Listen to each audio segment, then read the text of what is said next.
I'm an Englishman. I'm from Bermondsey, southeast London. My father was called George. He was also from Bermondsey. His father, another Bermondsey man, was called George too. And his father, my great-grandfather, is from the same place. He was called Edward.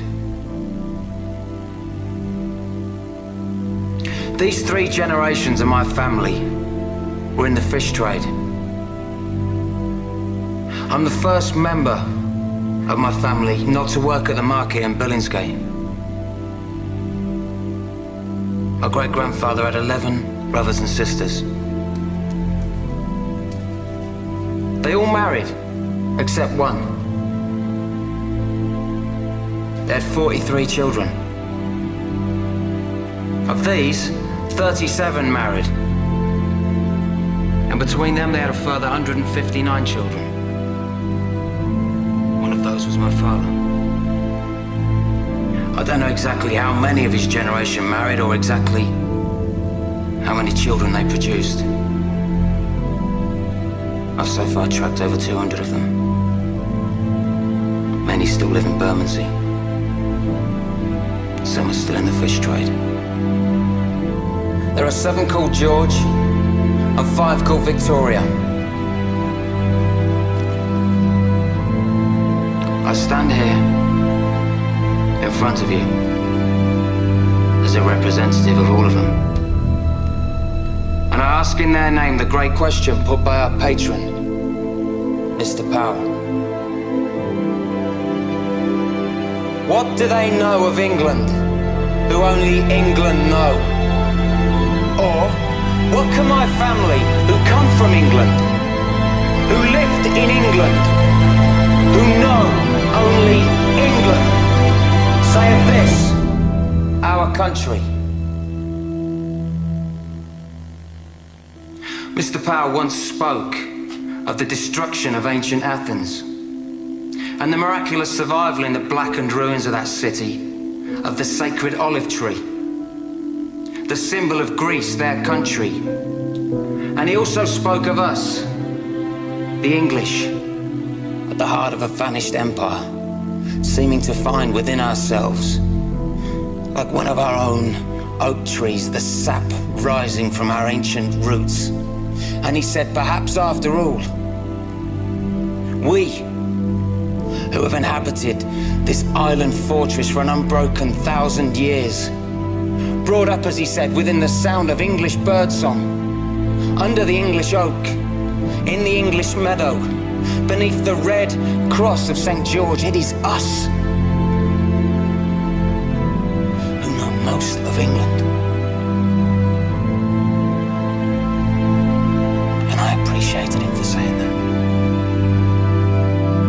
because it was as if he spoke for my family, who understand well their own country,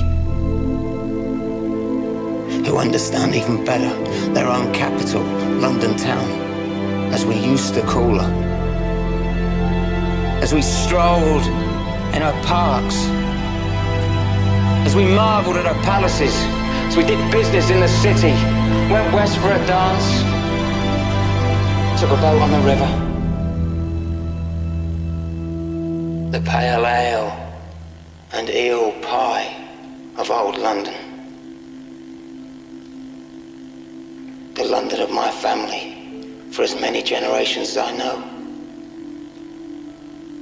The London that within 15 years would be less than 50% white.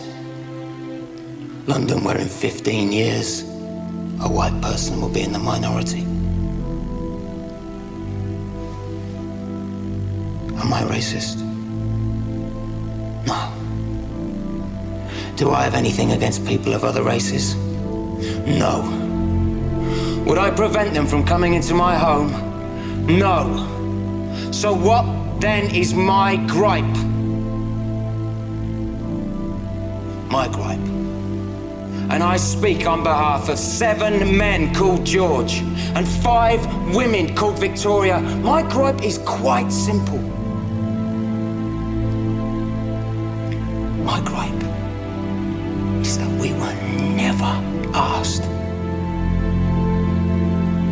My gripe is that we were told, not asked. And every day we are told again and again how we are to be and how our country is to be.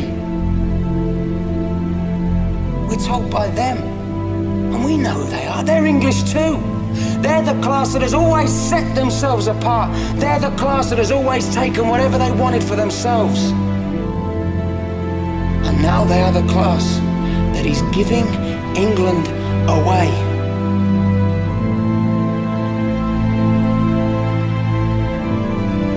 They have never asked us, and they never will. Do we allow them to sell our heritage? Or is it time for us to speak? To speak. To refuse them the right to give away our holy, our bountiful, our only England that has nurtured us naked, grown us as the oak. Is it time for us that England know to come yet again and defend our country with our fire, our fists?